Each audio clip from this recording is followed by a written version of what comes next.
Padayon sa balitang lokal, gisaysay ni Attorney Ricardo Ano ang posibleng papel sa Korte Suprema kalabo sa padayon nga impeachment trial batok kang Vice President Sara Duterte.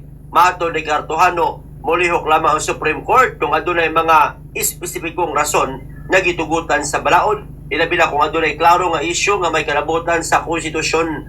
Gipasabot usab niya nga isip lagda dili manghilabot ang Korte Suprema sa mga proseso sa ubang institusyon gawas kung adunay makita nga seryoso o klarong paglapas sa constitutional provisions.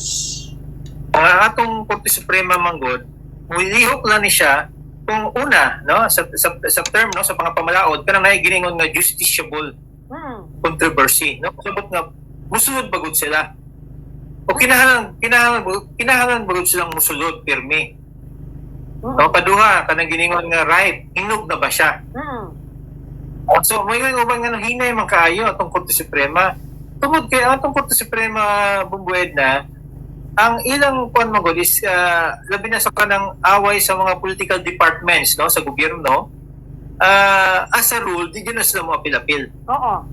Unless nga maunay na siya nga usa ka constitutional o legal issue nga klaro kay sa ilaha.